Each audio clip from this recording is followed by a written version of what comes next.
Hello दोस्तों, कैसे हो आप सभी। तो आज का जो हमारा जो बेसिक टॉपिक रहने वाला है वो रहेगा सेल के बारे में कि भाई सेल होता क्या है। ठीक है, सेल की डेफिनेशन पढ़ेंगे, सेल के बारे में उसके कुछ फंक्शंस के बारे में आप आइडेंटिफाई करने की कोशिश करेंगे आज। तो चलो स्टार्ट करते हैं आपका सेल की डेफिनेशन के साथ। ठीक है, तो भाई सेल की डेफिनेशन होती क्या है रियलिटी के अंदर। तो चलो देखते हैं सेल की डेफिनेशन क्या होती है। तो जो सेल की डेफिनेशन है कि cell is the basic smallest structural as well as functional unit of life, structural and functional unit of life, है ना। और ये डेफिनेशन तो आप कई सालों से पढ़ते आ रहे हैं। तो भैया चलो आज इसकी डेफिनेशन को मतलब भी निकालने की कोशिश करते हैं कि इसका मतलब क्या है। हमारे पास यहाँ पर तीन टर्म्स दी हुई है।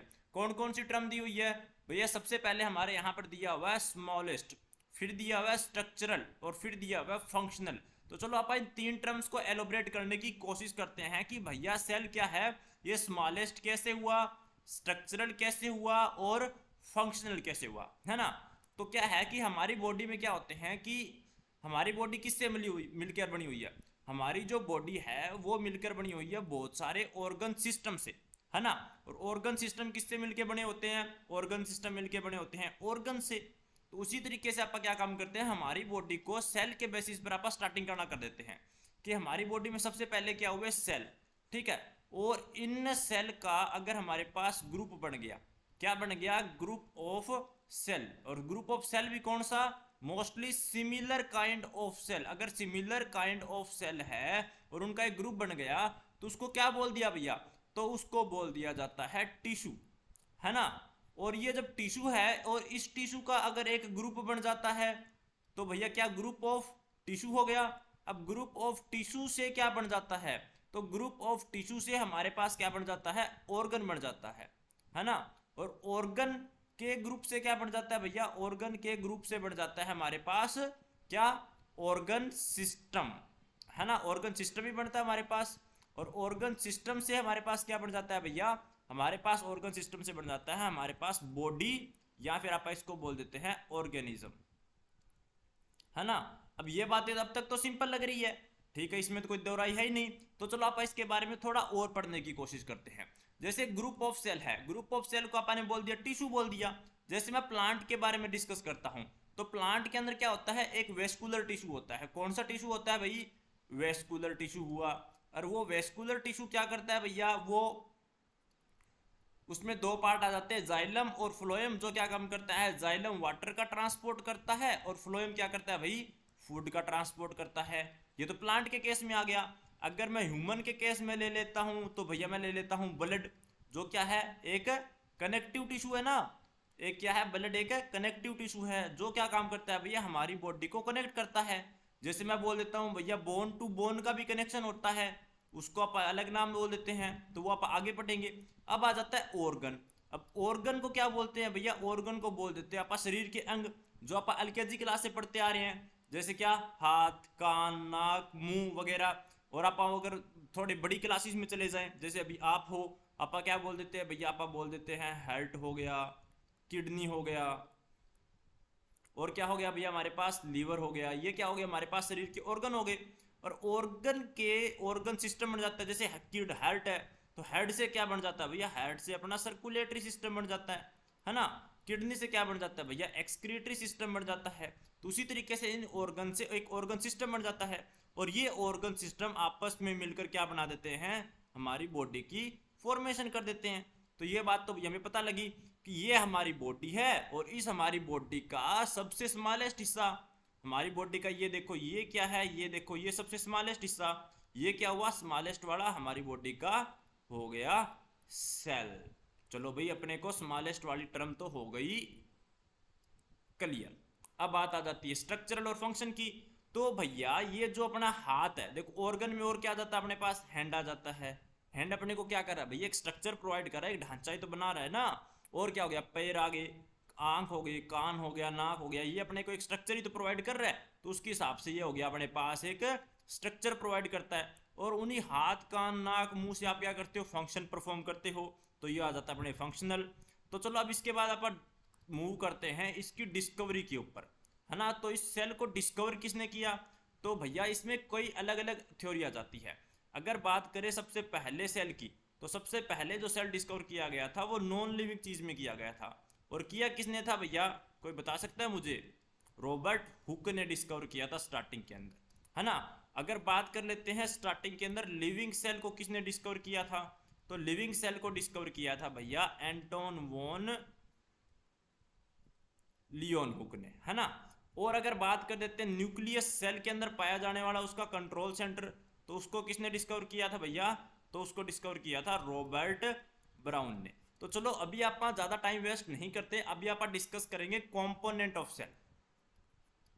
क्या डिस्कवर करेंगे, कंपोनेंट्स ऑफ सेल, ठीक है। तो चलो देखते हैं कंपोनेंट्स ऑफ सेल में क्या क्या मिलेगा हमें। तो आप लिख देते हैं स्टार्टिंग के अंदर सेल, यहां पर हमने लिख दिया सेल।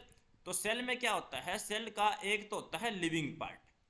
क्या होता है भैया सेल में, एक तो होता है हमारे पास लिविंग पार्ट, और दूसरा क्या हो जाता है मेरे पास उसी सेल के अंदर उसका नॉन लिविंग पार्ट, है ना। जैसे हमारी बॉडी में भी कुछ लिविंग पार्ट होते हैं, कुछ नॉन लिविंग पार्ट होते हैं। तो जो सेल का जो नॉन लिविंग पार्ट होता है उस पार्ट को बोल दिया जाता है, क्या बोल दिया जाता है, उसको बोल दिया जाता है एर्गोस्टिक बॉडीज।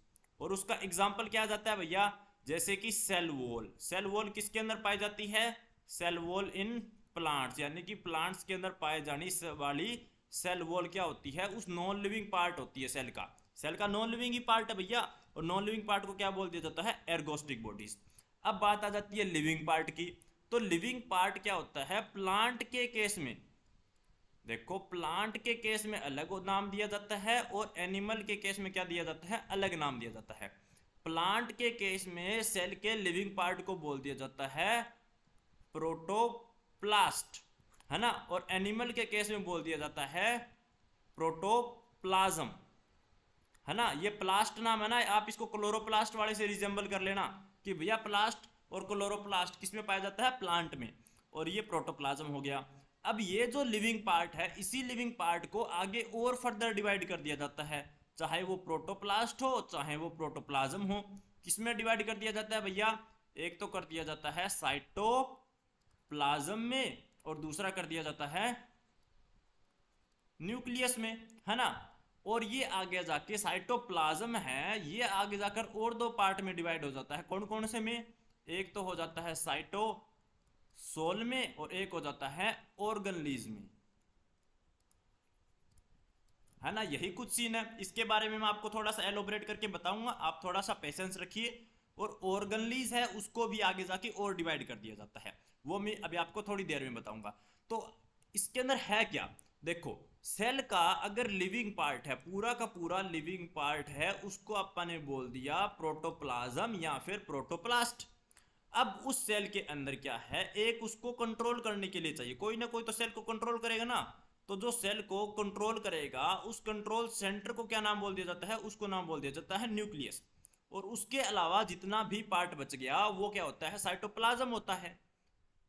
ये साइटोप्लाज्म क्या है भैया, ये साइटोप्लाज्म है उसका लिक्विड वाला पार्ट, यानी कि उसके अंदर जो प्लाज्म होता है, लिक्विड होता है, वो बड़ा पार्ट। अब इसके अंदर भी एक साइटोप्लाज्म है और उसके अंदर क्या है, एक साइटोसोल है। इसको भी आप कैसे डिफ्रेंशिएट करेंगे, जैसे कि आप क्या काम करते हैं, आप बनाते हैं घर पे चाय, है ना। तो ये जो मैंने चाय बनाता हूं, तो ये मेरे पास क्या है, एक पतीला है चाय बनाने वाला, है ना। ये पतीला है ना चाय बनाने वाला, इसके अंदर मैंने दूध अदरक वगैरह इलायची वगैरह सब कुछ डाल दिया, चीनी वगैरह जितना डालना था मैंने सॉस डाल दिया। अब चाय बनाने के बाद क्या हुआ, मेरे पास एक आ गया, ये देखो एक अच्छा सा मग, है ना। और ये इस मग का मैंने बना दिया हैंडल यहाँ पर, ठीक है। अब मेरे पास यहाँ पर एक डिफरेंट कलर में बना लेता हूँ मैं एक छलनी, ये देखो ये एक मेरे पास आ गई छलनी, है ना। तो इस छलनी से मैं क्या कर रहा हूँ, चाय को छानने की कोशिश कर रहा हूँ। ये वाली चाय मैंने छानने की कोशिश की, जब मैंने छानने की कोशिश की तो मैंने क्या पाया कि भैया इस छलनी के अंदर बहुत सारी सॉलिड चीजें रह गई, है ना। जो चाय पत्ती थी वो सारी की सारी इसके अंदर रह गई, और जो लिक्विड मटेरियल था वो सारा का सारा आ गया इसके अंदर। तो जो प्योरली लिक्विड मटेरियल आ जाता है ना, जो क्या बोल दिया जाता है, जिसको प्योरली लिक्विड बोल दिया जाता है, जिसके अंदर कोई भी सॉलिड कंपोनेंट नहीं होता, जो चाय होती है हमारे पास प्योरली वही चीज, सेम प्योर लिक्विड चीज आ जाती है साइटोसोल। अब ये चाय थी ना, इस चाय को मैं बोल देता हूं साइटोप्लाज्म। इसके अंदर क्या था भैया, इसके अंदर कुछ लिक्विड चीजें भी थी, जैसे दूध हो गया और पानी हो गया, और कुछ सॉलिड चीजें भी थी, जैसे चाय पत्ती हो गया, अदरक हो गया, इलायची हो गया। और वो सॉलिड चीजें यहां पर क्या होती है, वो चीजें हो जाती है ऑर्गनलीज। तो ऑर्गनलीज कहां पर रुक गई, ऑर्गनलीज रुक गई इस चाय की छन्नी के अंदर। तो वो ऑर्गनलीज इसकी वजह से हो गई। अब आपको पता है आप चाय बनाते हो तो चाय के अंदर वो ऑर्गनलीज यानी कि ये जो चाय पत्ती है वो ज्यादा इंपॉर्टेंट होती है ना, ये चाय पत्ती ज्यादा इंपॉर्टेंट होती है, क्योंकि इसी की वजह से चाय का टेस्ट आता है। जितनी चाय डालोगे उतनी ज्यादा अच्छी कड़वी खतरनाक चाय बनेगी अपनी वाली। उसी तरीके से सेल के अंदर भी ऑर्गनलीज उतनी ही इंपॉर्टेंट है जितनी चाय के अंदर चाय पत्ती है। ठीक है, तो हमने क्या पता लगाया कि ये जो साइटोप्लाज्म है ये होता है साइटोसोल प्लस ऑर्गनलीज। और साइटोसोल क्या होता है भैया, ये साइटोसोल होता है साइटोप्लाज्म में से ऑर्गनलीज को हटा दिया जाए तो जो बचेगा वो अपने पास आ जाता है ऑर्गनलीज। ठीक है, देखो अभी आप किसको कैसे डिस्कवर करते हैं। आप बोलते हैं कि अपने पास क्या है, साइटोप्लाज्म है। साइटोप्लाज्म इज इक्वल टू, मैंने बोल दिया कि पूरी की पूरी चाय है ना, इसके इक्विवेलेंट मैंने क्या कर दिया साइटोसोल, और मैंने इसके इक्विवेलेंट क्या कर दिया ऑर्गनलीज, है ना। तो ऑर्गनलीज इज इक्वल टू क्या हो गया भैया, ऑर्गनलीज इक्वल टू वो हो गया सॉलिड वाला पार्ट, और ये क्या हो गया भैया, ये जो बच गया था अपने पास इसमें से प्योर लिक्विड वाला पार्ट, है ना। तो अभी आप इस ऑर्गनलीज के बारे में डिस्कस करेंगे, तो चलो देखते हैं इस ऑर्गनलीज में और क्या क्या होता है ना। तो ऑर्गनलीज को मैं आगे जाकर डिवाइड कर देता हूं दो पार्ट के अंदर। पहला कौन सा, विदाउट मेम्ब्रेन, और दूसरा कर देता हूं मैं मेम्ब्रेन वाला पार्ट। तो विदाउट मेम्ब्रेन वाले में कौन सा आ जाता है भैया, विदाउट मेम्ब्रेन वाले में आ जाता है मेरे पास राइबोसोम्स। राइबोसोम्स की कोई मेम्ब्रेन नहीं होती है। मेम्ब्रेन वाला पार्ट है वो आगे जाकर दो पार्ट में डिवाइड हो जाता है। कौन कौन सा पार्ट भैया, पहला पार्ट आ जाता है सिंगल मेम्ब्रेन, यानी कि जिसकी एक मेम्ब्रेन हो उस ऑर्गनलीज की, और क्या हो जाता है जिसमें आ जाता है डबल मेम्ब्रेन, यानी कि जिस मेम्ब्रेन की क्या हो, जिस ऑर्गनलीज की दो मेम्ब्रेन हो। सिंगल मेम्ब्रेन और डबल मेम्ब्रेन में भी आगे जाके और डिस्टिंग्विश हो जाता है। कैसे भैया, ये जो डबल मेम्ब्रेन है वो भी आगे जाके दो पार्ट में डिवाइड हो जाती है। पहला हो जाता है इसके अंदर ऑटोनोमस, और दूसरा हो जाता है भैया कौन सा, सेमी ऑटोनोमस। अब ऑटोनोमस और सेमी ऑटोनोमस में क्या डिफरेंस होता है वो बताऊंगा। ऑटोनोमस का जो एग्जांपल हो गया वो हो जाता है न्यूक्लियस, ठीक है, और सेमी ऑटोनोमस का एग्जांपल हो जाता है क्लोरोप्लास्ट और माइटोकॉन्ड्रिया, है ना। तो और बाकी जितने बच गए हमारे पास, चाहे एंडोप्लाज्मिक रेक्टिकुलम हो, गोल्गी बॉडीज हो, या फिर अपने पास क्या हो, प्रोक्सीसोम्स हो, लाइसोसोम्स हो, जो भी बच गया हमारे पास वो सारे के सारे क्या आ जाएंगे हमारे पास यहाँ पर सिंगल मेम्ब्रेन में आ जाएंगे। तो अभी हमने क्या देखा था, हमने देखा था double membrane organelles. Double membrane organelles में मेरे पास मैंने देखा क्या, एक तो देखा ऑटोनोमस, और एक मैंने क्या देखा, सेमी ऑटोनोमस।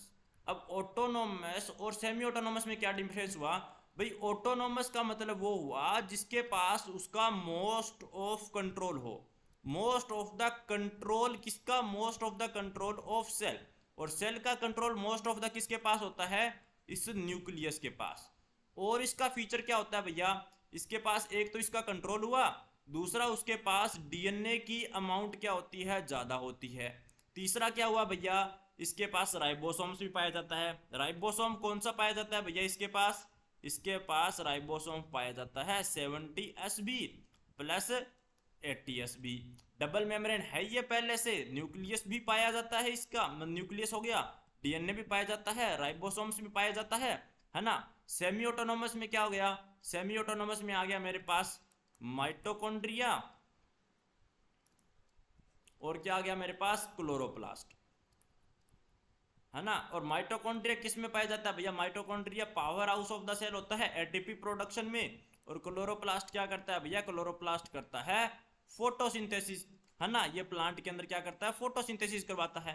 तो इससे हमने क्या देखा कि न्यूक्लियस, माइटोकॉन्ड्रिया और क्लोरोप्लास्ट में हमने कुछ बेसिक डिफरेंस पता किए। क्या? कि तीनों की तीनों डबल मेम्ब्रेन होती है भैया।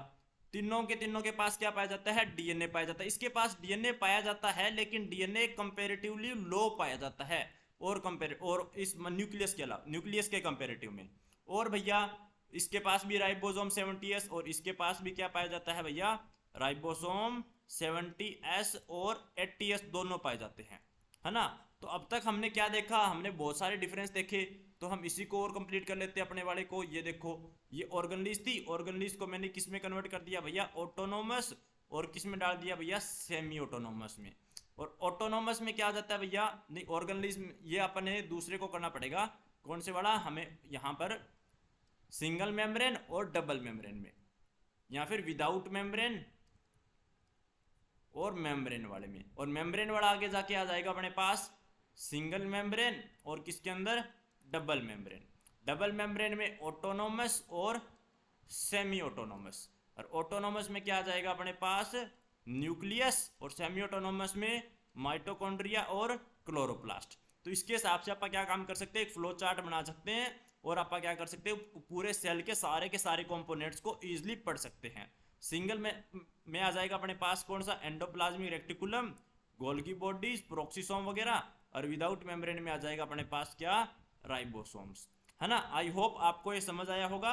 इससे नेक्स्ट लेक्चर में आप क्या पढ़ेंगे, मैं आपको पहले ही डीपली बता देता हूं। इससे नेक्स्ट लेक्चर में आप पढ़ेंगे सेल थ्योरी पूरा, ठीक है। उसके बाद आप पढ़ेंगे प्रोकैरियोटिक और यूकैरियोटिक सेल में difference, animal cell and plant cell में डिफरेंस। और उसके बाद आप इन सारी ऑर्गेनलीज को विस्तार से पढ़ेंगे 1 by 1। आई होप आपको ये समझ आया होगा। Thank you.